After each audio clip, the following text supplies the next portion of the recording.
Hello guys, welcome back to our YouTube channel. Today we will discuss formalism as a literary theory. जो 90% American theories थे उन्होंने formalism को theory accept नहीं किया था क्योंकि फॉर्मलिज्म जो थी रशिया में जो है फ्लरिश हुई थी फर्स्ट टाइम। तो लेकिन जब हैंस बर्डिन ने अपने एक जो क्रिटिक हैं उन्होंने इंग्लिश क्रिटिक उन्होंने अपनी बुक बेसिक थेरी में फॉर्मलिज्म को as a first literary theory consider किया, तब जाके फॉर्मलिज्म को एक्नॉलेज किया गया वर्ल्ड में कि फॉर्मलिज्म जो है एक फर्स्ट लिटरेरी थेरी है और जो कि बेसिस है नेक्स्ट थेरी से, जो कि न्यू क्रिटिसिज्म या स्ट्रक्चरलिज्म पोस्ट स्ट्रक्चरलिज्म जो आगे बाकी सारी थेरीज आ रही हैं उसकी जो बेसिस है वो फॉर्मलिज्म से निकलती है। सो आज हम पढ़ेंगे कि फॉर्मलिज्म क्या है, फॉर्मलिज्म असल में क्या है। तो अगर हम डेफिनेशन में देखें, अगर डेफिनेशन की बात करें तो formalism refers to critical approaches that analyze interpret और evaluate the inherent feature of a text. यहाँ पे हम टेक्स्ट की बात करेंगे कि फॉर्मलिज्म जो है उसका फोकस ये है कि टेक्स्ट को एनालाइज किया जाए, उसको इंटरप्रेट किया जाए और उसी को इवेलुएट किया जाए, उसके जो इनहेरेंट फीचर्स हैं उसके टेक्स्ट के उसको देखा जाए। क्योंकि वो ये कहते थे कि जो टेक्स्ट का स्ट्रक्चर है, स्टाइल है, लैंग्वेज है और उसकी जो लिटरेरी डिवाइसेस हैं उस पे फोकस करना चाहिए irrespective of its historical, biographical and cultural context. यानी कि वो ये कहते थे जो टेक्स्ट है उसी पे फोकस करना चाहिए, उसकी जो बैकग्राउंड है या ऑथर का जो बैकग्राउंड है या ऑथर की जो पर्सनल फीलिंग्स हैं उसको नहीं देखना चाहिए, बल्कि जो टेक्स्ट है उसी को एनालाइज करने की कोशिश करनी चाहिए। तो यहाँ पे हमें इसका मीनिंग जो है फॉर्मलिज्म का वो समझ आ गया। उसके बाद हम देखते हैं कि जो फॉर्मलिज्म है वो हमें स्ट्रक्चरलिज्म से बहुत ज़्यादा क्लोजली रिलेटेड लगती है, क्योंकि स्ट्रक्चरलिज्म जो है उसके बाद की थेरी है और फॉर्मलिज्म जो है बेसिस है स्ट्रक्चरलिज्म की। तो स्ट्रक्चरलिज्म क्या है? Structuralism is a branch of linguistics that places importance on the shapes of narrative and ignores the social and historical realities that shape it। यानी कि स्ट्रक्चरलिज्म भी फॉर्मलिज्म ही की बात करती है, लेकिन जो स्ट्रक्चर फॉर्मलिज्म है वो बहुत ज़्यादा फॉर्म पे फोकस करती है और जो कि बेसिस है स्ट्रक्चरलिज्म की। तो स्ट्रक्चरलिज्म में भी वही बात है कि जो लिंग्विस्टिक फीचर हैं, उसके जो नैरेटिव्स हैं, टेक्स्ट के जो नैरेटिव्स हैं उस पे बहुत ज़्यादा फोकस किया जाता है, जो कि उसकी सोशल और हिस्टोरिकल रियलिटीज़ हैं टेक्स्ट की, उसको इग्नोर किया जाता है। उसके बाद हम देखते हैं कि फॉर्मलिज्म की जो हिस्ट्री है, लिटरेरी थेरी की हिस्ट्री है वो क्या है, कि उसका ओरिजिन क्या है फॉर्मलिज्म का, और फॉर्मलिज्म किस तरह ड्राइव हुई और इसकी क्या इम्पोर्टेंस है। तो फॉर्मलिज्म जो है वो डिफरेंट पार्ट्स थे जो वर्ल्ड के उसमें इंडिपेंडेंटली फ्लरिश हुई है। क्या ये रशिया में अलग से फ्लरिश हुई है, ईस्टर्न यूरोप में अलग से हुई है, लेकिन जो फर्स्टली इमर्ज हुई थी वो ईस्टर्न यूरोप में थी, जो कि मेनली रशिया और पोलैंड है, जो कि अर्ली 20th सेंचुरी में फ्लरिश हुई थी। अब रशिया में जो मॉस्को है और जो सेंट पीटर्सबर्ग है वो एक सेंटर था फॉर्मलिज्म का। यानी कि फॉर्मलिज्म जो है फर्स्टली मॉस्को और सेंट पीटर्सबर्ग जो कि रशिया में है वहाँ से फ्लरिश हुई थी, और इसको लेकिन ये जो सेपरेटली जो है फ्लरिश हुई थी पोलैंड में। जबकि जो वर्क था कैजिमियर्स Wojciechowski, maybe pronounce I am pronouncing it wrong, but the name is here। और जो कि ये पोलिश जो फॉर्मलिज्म थी, जो पोलिश फॉर्मलिज्म थी उसकी जो फाउंडर हैं वो थे कैजिमीर वाइसिस्की। ये जो रशियन नेम है वही है, लेकिन जो फॉर्मलिज्म मूवमेंट थी वो पोलैंड में उसकी जो सॉलिडिफाई उसने की थी ऑर्गेनाइज 1930 में। 1930 से पहले जो पोलैंड फॉर्मलिज्म थी उसकी कोई सॉलिड जो ऑर्गेनाइजेशन थी वो नहीं थी, लेकिन जो पोलिश फॉर्मलिस्ट स्कूल था वो एस्टेब्लिश किया गया था 1930 में, और उसे एस्टेब्लिश किसने किया था? मैनफ्रेड क्रीडिल ने, जो कि वार्सा में सेंटर था। यानी कि वार्सा जो है रशियन जो स्टेट थी, पोलैंड की स्टेट थी उधर, वहाँ पे उन्होंने अपना जो सेंटर था वो बनाया था। अब ये जो पोलिश फॉर्मलिज्म थी उसने रशियन फॉर्मलिज्म को बहुत ज़्यादा इन्फ्लुएंस किया था। अब हम इसकी टाइप्स देखते हैं कि फॉर्मलिज्म की क्या टाइप्स थी। फॉर्मलिज्म की रशियन फॉर्मलिज्म और न्यू क्रिटिसिज्म। यानी कि हमें रशियन फॉर्मलिज्म देखते हैं कि रशियन फॉर्मलिज्म फर्स्ट की थी और फिर उसके बाद न्यू क्रिटिसिज्म। रशियन फॉर्मलिज्म जो थी एक स्कूल ऑफ लिटरेरी थेरी थी, और क्रिटिसिज्म जो कि रशिया में फ्लरिश हुई थी 1915 में। 1950 में इसका आगाज़ हुआ था, और ये एक जो है एक पोस्ट रिएक्शन था लिटरेरी थेरीज का। यानी कि it emerged in opposition to abstract literary theories with the goal to develop a scientific basis for the study of literature, specially poetry. ये एक रिएक्शन था, ऑपोज़िट रिएक्शन था, क्योंकि वो ये कहते थे कि हमें एक साइंटिफ़िक बेसिस देनी चाहिए लिटरेचर को स्टडी करने के लिए, स्पेशली पोएट्री को स्टडी करने के लिए। अब इससे रशियन फॉर्मलिज़्म थी, इसमें 2 स्कूल ऑफ थॉट्स थे, 2 स्कूल बनाए गए थे। उसमें फर्स्ट जो स्कूल था मॉस्को लिंग्विस्टिक सर्कल था, और और जो दूसरा स्कूल था जो society for study of poetic language, जो कि ओपीओ जेएज़, जो कि इसको अब्रिविएट किया जाता है। तो जो मॉस्को लिंग्विस्टिक सर्कल था वो 1950 में फ्लरिश किया गया था, यानी फॉर्म किया गया था, और उसका जो ये एक स्टार्टिंग पॉइंट समझा जाता है, मॉस्को लिंग्विस्टिक सर्कल। फॉर्मलिज़्म का जो स्टार्टिंग पॉइंट है, हम यहाँ से देखते हैं कि फॉर्मलिज़्म का स्टार्टिंग पॉइंट जो है मॉस्को लिंग्विस्टिक सर्कल है। उसके जो प्रोमिनेंस थ्योरीज़ थे, उसमें जैकोब्सन थे। रोमन जैकोब्सन का बहुत ज़्यादा नाम आता है। उन्होंने एक आर्टिकल भी लिखा, जिसमें उन्होंने बताया कि जो रिसर्चर हैं और राइटर्स हैं, उन्हें कैसे जो है टेक्स्ट को एनालाइज़ करना चाहिए, और कैसे वो बताते थे कि जो राइटर्स हैं वो कैसे जो है जो स्टोरी है उसको लिखते हैं। तो हमें वो जो है टेक्स्ट को उसको एनालाइज़ करने की कोशिश करनी चाहिए, और वो ये कहते थे कि जो है हमें वर्बल एक्सचेंज और कम्युनिकेशन जो है जो टेक्स्ट की है उसको सिर्फ़ और सिर्फ़ टेक्स्ट पे बेस करना चाहिए, बल्कि उसकी जो पोएटिक और लिटरेरी लैंग्वेज है उसको फ़ोकस करना चाहिए, ना कि उसका जो बैकग्राउंड है उस पे फ़ोकस करना चाहिए। तो उनका जो आर्टिकल था वो भी बहुत ज़्यादा प्रोमिनेंट हुआ उस टाइम। उसके अलावा ऑसिप ब्रिक्स जो थे वो भी इसके जो मेंबर थे, इस ग्रुप के मेंबर थे, वो भी बहुत ज़्यादा प्रोमिनेंट समझे जाते हैं। उसके बाद जो society for the study of poetic language है वो 1916 में फाउंडेड की गई थी। उसे विक्टर स्कोलोविस्की और बोरिस ने बहुत ज़्यादा उनके जो लीडिंग फिगर्स हैं वो बहुत ज़्यादा समझे जाते हैं। अब जो डेवलपमेंट थी रशियन फॉर्मलिज़्म की, वो जो रशिया की पॉलिटिकल अपहेवल्स थे, यानी कि पॉलिटिकल टाइम जो था रशिया में, रशियन रिवॉल्यूशन भी हो रही थी। तो रशियन फॉर्मलिज़्म उसके टाइम जो है डेवलप हो रही थी, और वो उसके साथ कोइंसाइड कर रही थी, मतलब उसके साथ-साथ चल रही थी। रशियन फॉर्मलिज़्म भी एक साइड पे फ्लरिश हो रही थी, उसी टाइम पे पॉलिटिकल जो रशियन रिवॉल्यूशन थी वो भी उसी टाइम पे वो बहुत ज़्यादा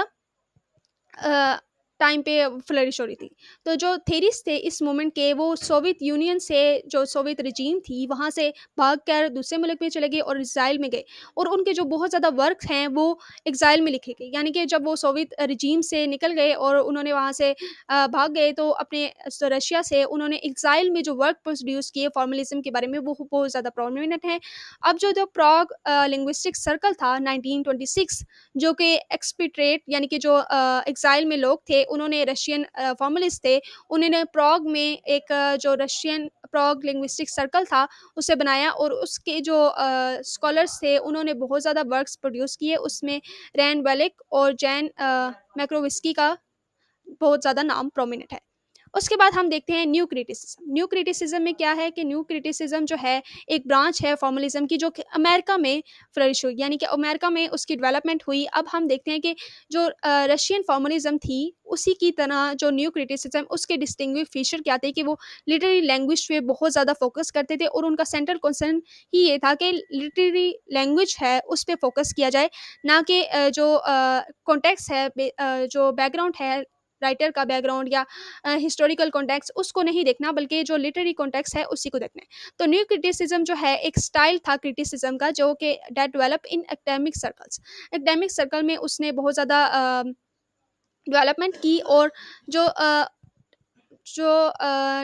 अर्ली 20th सेंचुरी में जो है वो मेनली फ्लरिश हुआ, क्योंकि न्यू क्रिटिसिज्म जो है अर्ली 20th सेंचुरी में फ्लरिश हुई थी, क्योंकि मैंने शुरू में भी बताया कि हैंस बर्टन ने जब अपनी बेसिक थ्योरी बुक लिखी थी फॉर्मलिज्म, उसकी वजह से एक्नॉलेज किया गया था अमेरिकन थेरीज में कि फॉर्मलिज्म जो है एक फर्स्ट लिटरेरी थेरी है। उससे पहले जो अमेरिकन राइटर्स थे, 90% ऑफ अमेरिकन थेरीज जो थे, वो इस बात पे यकीन नहीं करते थे कि जो फॉर्मलिज्म है एज अ थेरी है उसे एक्सेप्ट नहीं करते थे, क्योंकि वो रशिया के साथ, रशिया जो है उसने फॉर्मलिज्म को ड्राइव किया था। फिर हम ये देखते हैं कि जो न्यू क्रिटिसिज्म है उसने फॉर्मलिज्म के जो बिलीफ हैं उसी को एक्सेप्ट किया, उसी के जो बिलीफ थे उसी को शेयर किया, क्योंकि उन्होंने लिटरेरी टेक्स्ट को जो है वो उन्होंने कहा कि वो ऑटोनोमस है। यानी कि ऑटोनोमस क्या होता है कि वो एक जो पैरामाउंट है, यानी कि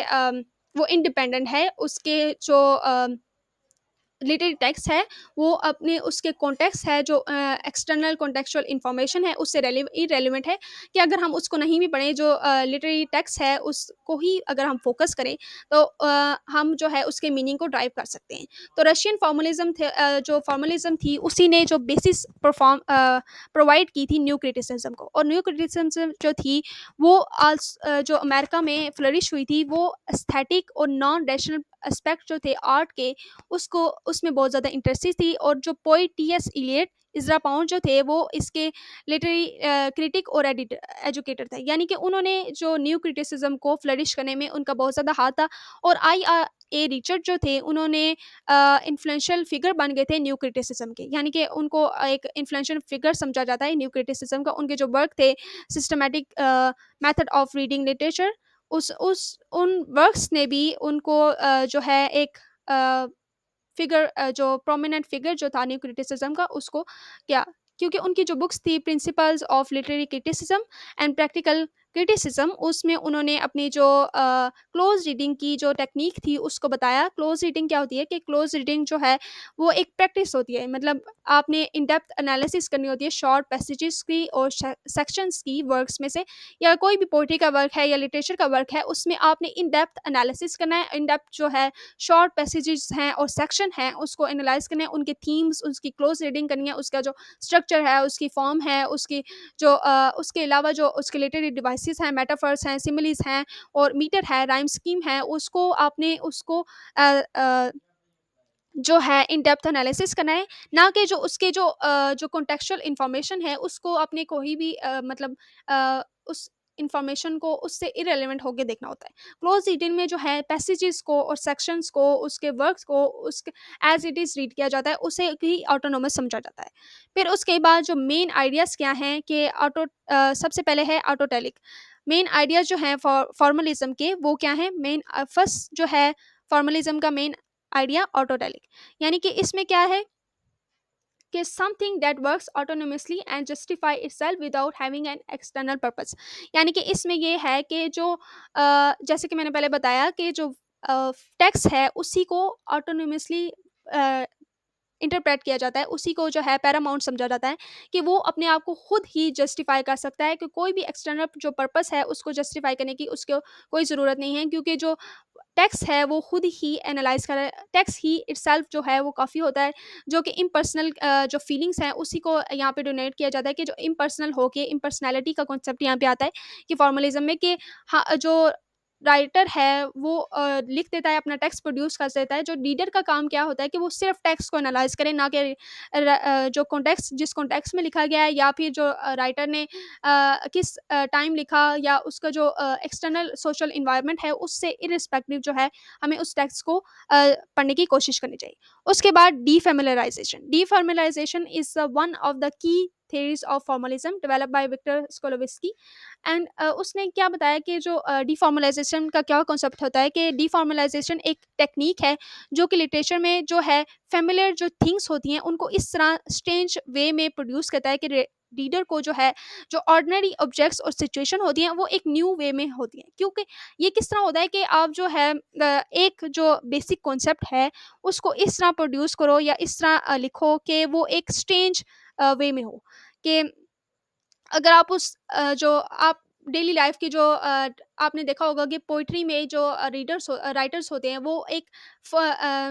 आम सी चीज़ को या उसको लिटरेचर आम सी चीज़ को एक ख़ास बनाने की कोशिश करते हैं, डिफरेंट वर्ड्स यूज़ करते हैं, लिटरेरी डिवाइसेस यूज़ करते हैं, सिमिली और मेटावर्स हैं, वो एक सिंपल कॉन्सेप्ट को जो कि हम डेली लाइफ में देखते हैं उसको अनफेमिलियर बना देते हैं। तो इसको जो रशियन वर्ड था ऑस्टेनरी, उसको ट्रांसलेट किया गया था एस्ट्रेंजमेंट और मेकिंग स्ट्रेंज में। यानी कि एक ऐसी चीज़ एक ऐसा बेसिक कॉन्सेप्ट को स्ट्रेंज में कन्वर्ट करना, यानी कि स्ट्रेंज मैनर में उसको लिखना, कि जो रीडर्स हैं उसको एक न्यू वे में परसीव करें। और जो डिफॉर्मलाइजेशन है वो हमें जो कॉमन थिंग्स होती हैं उनको जो कि हम डेली लाइफ में मे बी हम उन्हें नोटिस भी ना करें, तो उन चीज़ों को हमें जो है फेमिलियर बनाती हैं, उन चीज़ों से हमें, क्योंकि लिटरेचर जो है और कहा जाता है कि literature is literature because of the form, क्योंकि जो डीफैमिलियराइज़ेशन का कॉन्सेप्ट है, वो लिटरेचर में बहुत ज़्यादा अहम है, क्योंकि लिटरेचर इसीलिए लिटरेचर है बिकॉज़ ऑफ इट्स फॉर्म, क्योंकि फॉर्म जो है वो बहुत ज़्यादा इम्पोर्टेंट है लिटरेचर में। तो ये किस तरह बनाते थे अपनी जो राइटिंग्स हैं उसको, जो लिटरेरी डिवाइसेस थी उसको बहुत ज़्यादा फोकस करते थे, जो लैंग्वेज थी और उसको बहुत ज़्यादा फ्रेश जो है लैंग्वेज यूज़ करने की कोशिश करी थी, और फॉर्म पे बहुत ज़्यादा फोकस करते थे, इसलिए डीफेमिलाइजेशन का कॉन्सेप्ट भी यहाँ पे बहुत ज़्यादा है। By disrupting habitual perception, defamiliarization allows reader to experience language and reality with fresh insight, leading to a deeper appreciation of the text form. यानी कि जो टेक्स्ट की जो फॉर्म है उसकी डीपर अप्रिसिएशन पे हेल्प करती है। अगर आप टी एस इलियट की जो पोइट्री है वो देखें, अगर आप वेस्टलैंड जो है उसको देखें, तो आपके जो बेसिक कॉन्सेप्ट है, मैरिज का कॉन्सेप्ट है, वो उसने इस तरह पोर्ट्रे किया है कि वो आपको डीफेमिलियराइजेशन का कॉन्सेप्ट लगेगा। इसी तरह जो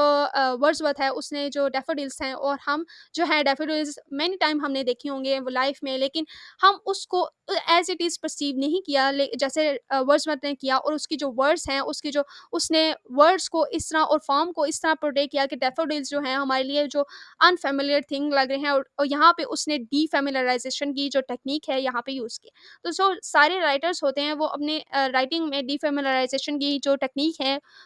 यूज़ करते हैं उसको यूनिवर्सल बनाने के लिए, फेमिलियर थिंग्स को डीफेमिलियर बनाते हैं। फिर उसके बाद हम देखते हैं कि लिटरेरी ऑटोनॉमी, यानी लिटरेरी ऑटोनॉमी जो है वो सेम कॉन्सेप्ट है कि जो फॉर्मलिस्ट है वो आर्ग्यू करते थे कि जो लिटरेरी वर्क है वो सेल्फ कंटेन एंटिटी है, सेल्फ कंटेन एंटिटी है that should be analyse without reference to external influence. किसी भी एक्सटर्नल इन्फ्लुएंस के बगैर हमें जो टेक्स्ट है उसको एनालाइज करने की कोशिश करनी चाहिए, जैसे कि ऑथर्स बायोग्राफी, सोशल बैकग्राउंड्स और पॉलिटिकल क्लाइमेट जो है वो इरेलीवेंट हैं, वो जो एक्सटर्नल इन्फ्लुएंस हैं वो बिल्कुल भी ज़रूरी नहीं है टेक्स्ट को एनालाइज करते हुए। और ये जो कॉन्सेप्ट था उसको रेफर करते थे इंटेंशनल फालसी का, यानी कि आप जो है इंटेंशनली जो है वो जो author the believe that the author's intention are irrelevant to the meanings of the text. Intentional fallacy का मतलब ये है कि आप जो ऑथर्स के इंटेंशन है वो खुद जो है उसको आप इग्नोर करें, तो मीनिंग टेक्स्ट के जो मीनिंग है उसको फाइंड करते हुए आप जो है ऑथर्स के जो इंटेंशन है, उसका बैकग्राउंड है, उसकी बायोग्राफी है, उसके सोशल सिनेरियो है, पॉलिटिकल जो क्लाइमेट है, उसको आपने इग्नोर किया, तो उसको हम इंटेंशनल फैलेसी भी कहते हैं। उसके बाद फॉर्म एंड कंटेंट यूनिटी, यानी कि फॉर्म और कंटेंट की यूनिटी होनी चाहिए, कि जो फॉर्म है और कंटेंट है इनसेपरेबल है, वो एक दूसरे से इंटरकनेक्टेड है। जो फॉर्म है लिटरेरी वर्क की, स्ट्रक्चर, स्टाइल और टेक्निक जो है वो सिर्फ जो है एक तरह से वो नहीं बनाते, कि उनका जो कनेक्शन है कंटेंट से के साथ होना चाहिए, क्योंकि जब हमने मीनिंग फाइंड करना है टेक्स्ट से, तो हमें ना सिर्फ उसकी जो स्ट्रक्चर है, स्टाइल है और टेक्निक है, उसको सिर्फ एनालाइज नहीं करना, बल्कि जो उसका कंटेंट है उसको भी एनालाइज करने की कोशिश करें, क्योंकि जो कंटेंट है वो भी उसको मीनिंग परफॉर्म प्रोवाइड करता है। तो टेक्स्ट को की फॉर्म को एनालाइज करते हुए हमने उसकी जो कंटेंट है उस पे भी फोकस करना है। फिर उसके बाद लिटरेरी डिवाइसेस, जो फॉर्मलिस्ट थे वो एम्फोसाइज करते थे लिटरेरी डिवाइस को, metaphor, simile, symbolism, metre, rhyme, narrative जो स्ट्रक्चर था, उस तरह के जो लिटरेरी डिवाइसेस हैं, लिटरेरी फिगर्स जो हैं, उनको भी वो बहुत ज़्यादा फोकस करते थे, और ये वो देखते थे कि जो प्राइमरी टूल्स हैं, एक तरह से प्राइमरी टूल्स हैं टेक्स्ट के मीनिंग को कंस्ट्रक्ट करते हुए, एक प्राइमरी टूल्स हैं, क्योंकि ये जो लिटरेरी डिवाइसेस हैं एक जो डीफेमिलियराइजेशन का कॉन्सेप्ट है, फेमिलियर थिंग्स को डीफेमिलियर बनाती हैं। इसकी वजह से वो ये कहते थे कि जो फॉर्म है और लैंग्वेज है और उस पे बहुत ज़्यादा फोकस होता था उनका। अगर जो डिवाइसेस हैं वो ऑल द टाइम जो है लिटरेचर में हो और फ्यू डिवाइसेस हो, फ्रीक्वेंटली यूज़ की जाएँ, तो जो डीफेमिलियराइजेशन का कॉन्सेप्ट है वो ख़त्म हो जाएगा। मतलब अगर हम जो लिटरेरी डिवाइसेस हैं और फॉर्म और लैंग्वेज होती है वो हमारा डीफेमिलियराइजेशन बनाते हैं। अगर हम लिटरेचर में डीफेमिलियर का कॉन्सेप्ट नहीं यूज़ करेंगे और वो जो फॉर्म के थ्रू नहीं यूज़ करेंगे, तो हम लिटरेचर पढ़ते हुए हमें एज इट लगेगा कि हम एक जो है एक जो फॉर्मल थिंग है वो पढ़े हैं, और हमें एक बोरिंग सी लगेगी, लिटरेचर भी जो है बोरिंग हो जाएगा। तो ये कह देखे थे कि लिटरेरी डिवाइसेस जो हैं वो बहुत ज़्यादा इंपॉर्टेंट हैं यूज़ करते हुए। फिर उसके बाद जो है हम देखते हैं फंक्शन ऑफ लिटरेचर। फंक्शन क्या है फॉर्मलिज्म की नज़र में, फंक्शन क्या है लिटरेचर का?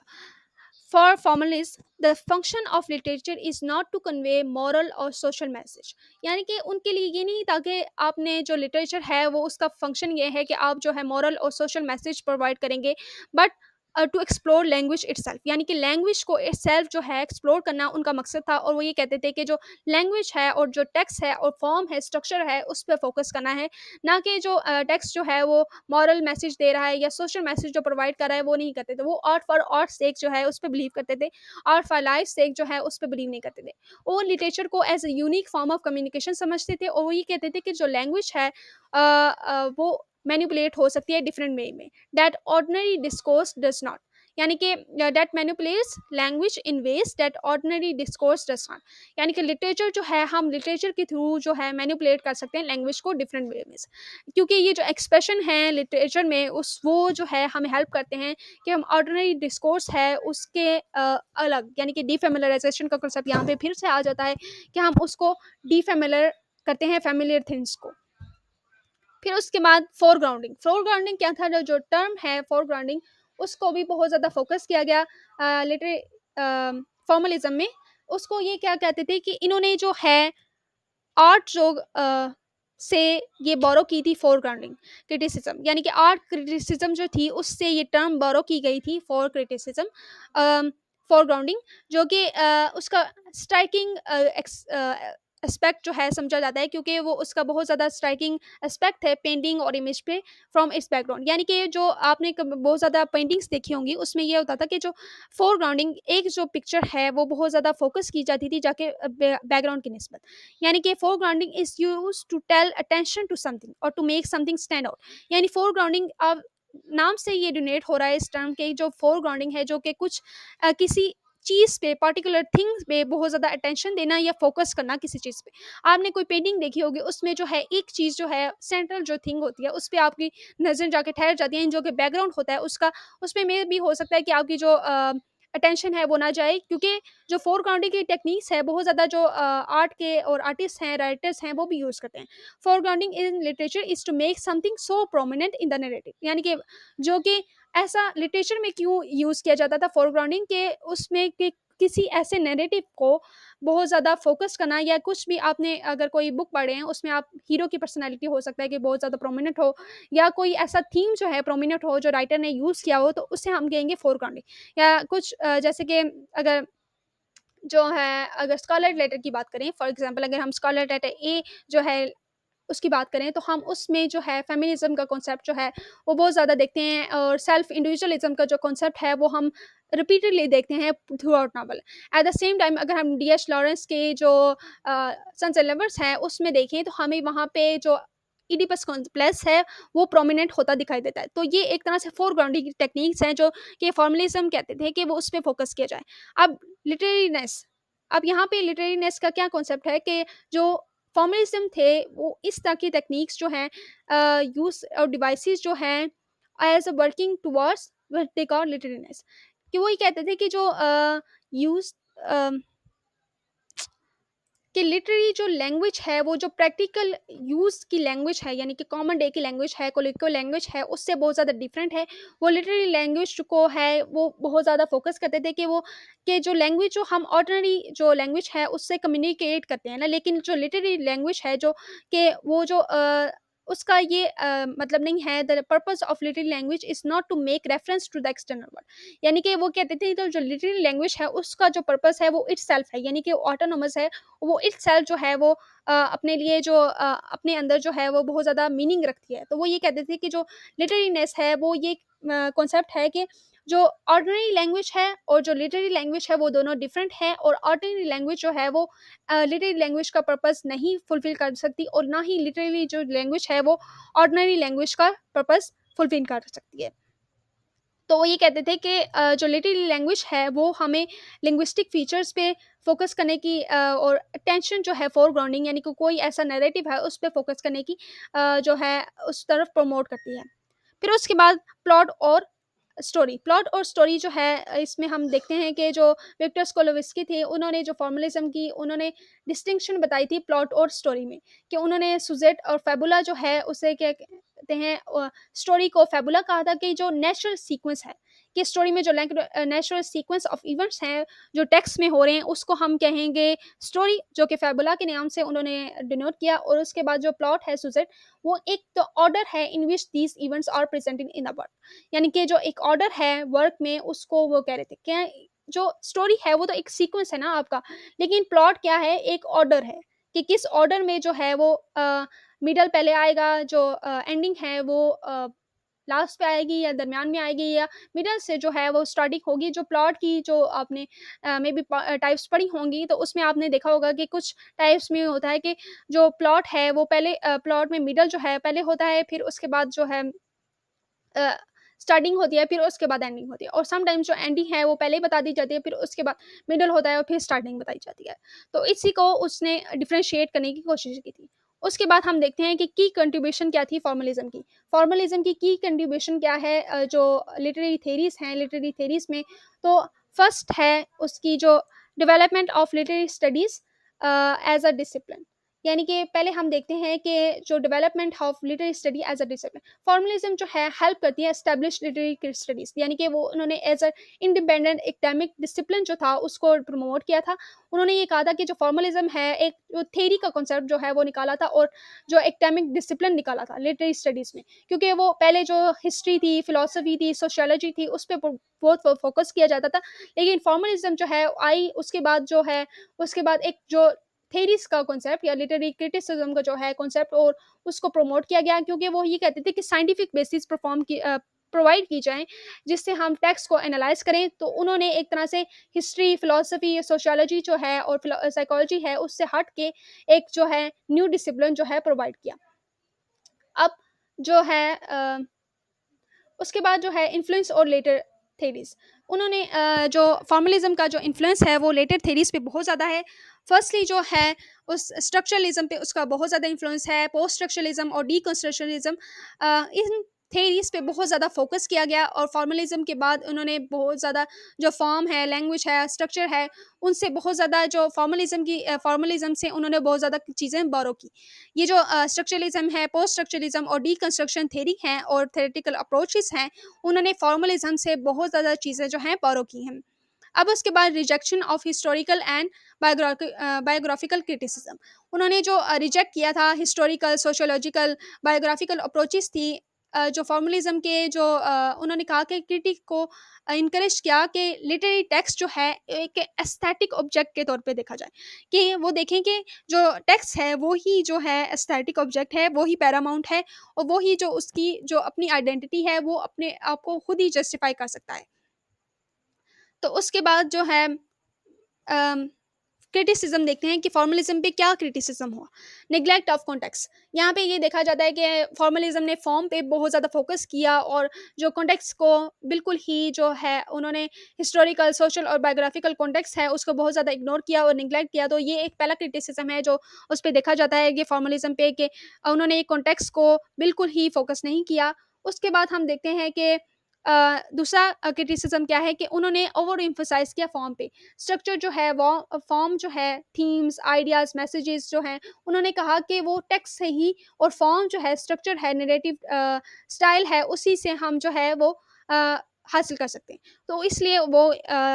जो क्रिटिसिज्म है वो उस पे है कि उन्होंने बहुत ज़्यादा ओवर एम्फोसाइज किया फॉर्म पे। लिमिटेशन इन इंटरप्रिटेशन, अब जो है क्रिटिक्स ये भी कहते हैं कि जो टेक्स्ट की वजह से हमारी जो इंटरप्रिटेशन है वो बहुत ज़्यादा लिमिट हो गए हैं, क्योंकि जो एक्सटर्नल फैक्टर्स हैं वो हेल्प करते हैं रीडर की सब्जेक्टिव एक्सपीरियंस पे, कि रीडर को हेल्प करते हैं कि किस सिनेरियो में जो राइटर ने ये लिखने की कोशिश की और किस सिनेरियो में वो उसने सोच की कोशिश की। तो वो जो इंटरप्रिटेशन थी, वाइड इंटरप्रिटेशन की जा सकती थी, उस पे लिमिटेशन होगी। जो रिचनेस थी इंटरप्रिटेशन की, कि वो मीनिंग जो डिफरेंट पर्सपेक्टिव्स थे जो निकल सकते थे, उस पे भी वो ये कहते हैं कि क्रिटिक्स कहते हैं कि उन्होंने लिमिटेशन, फॉर्मलिज्म की वजह से लिमिटेशन होगी इंटरप्रिटेशन। तो अब हम जो है फॉर्मलिज्म जो है उन्होंने जो हम ये देखते हैं फॉर्मलिज्म इन विजुअल आर्ट्स। विजुअल आर्ट्स में फॉर्मलिज्म क्या है कि formalism in the word of visual art is the study of any kind of art through analysis. यहाँ पे हम क्या देखते हैं कि फॉर्मलिज्म को विजुअल आर्ट में हम कैसे एनालाइज कर सकते हैं। पहला जो है वो कलर, लाइन, शेप, टेक्सचर और बहुत ज़्यादा जो थिंग्स हैं उनसे हम जो है फॉर्मलिज़्म को देख सकते हैं। यानी कि फॉर्मलिज़्म जो है विजुअल आर्ट में क्या है कि कलर, लाइन, शेप, टेक्सचर है जो उसको सिर्फ़ देखना, ना कि उसका जो कॉन्टेक्स्ट है कि किस कॉन्टेक्स्ट में जो आर्टिस्ट ने अकम्प्लिश करने की कोशिश की। फिर उसके बाद अगर हम एक शॉर्ट सी समरी देख लें कि हमने आज की वीडियो में क्या देखा है और क्या पढ़ा है, तो टेक्स्ट सेंटर जो अप्रोच है वो यहाँ पे टेक्स्ट जो है उस पे बहुत ज़्यादा फोकस किया गया। क्लोज रीडिंग का जो टेक्निक है कि क्लोज रीडिंग जो है उसमें डिटेल एनालिसिस हुआ लैंग्वेज, फॉर्म और टेक्निक का, जिससे हमने अनकवर करने की कोशिश की जो टेक्स्ट का मीनिंग है, उसका फॉर्म है, कंटेंट है, उसको देखने की कोशिश की। उसके बाद फिर डीफेमिलियराइज़ेशन का कॉन्सेप्ट है कि डीफेमिलाइज़ कैसे किया चीज़ों को, कि फ़ैमिलियर थिंग को डीफेमिलियर बनाया थ्रू फॉर्म और लैंग्वेज के। उसके बाद जो रिजेक्शन ऑफ एक्सटर्नल कॉन्टेक्स्ट क जो एक्सटर्नल कॉन्टेक्स्ट था उसको हमने रिजेक्ट कर दिया, उसको सोशियोलॉजिकल बैकग्राउंड जो राइटर का जो है उसका बायोग्राफी जो है सब कुछ जो एक्सटर्नल कॉन्टेक्स्ट है उसको हम फॉर्मलिज्म ने रिजेक्ट कर दिया। उसके बाद क्रिटिसिज्म में ये है कि वो क्रिटिसाइज किया कि उन्होंने जो सोशल और हिस्टोरिकल कॉन्टेक्स्ट है उसको इग्नोर कर दिया है, ओवर एम्फसाइज किया है फॉर्म को और उन्होंने लिमिट कर दिया है इंटरप्रिटेशन को। जो रीडर का एक्सपीरियंस है, ब्रॉडर कल्चरल इन्फ्लुएंस जो है वो उसको एक्सक्लूड कर दिया है, जिसकी वजह से इंटरप्रिटेशन जो है उसको लिमिट हो गई है। Thank you for watching. If you like this video share and subscribe. अगर आपको कोई क्वेश्चन है वो आप कमेंट में पूछ सकते हैं।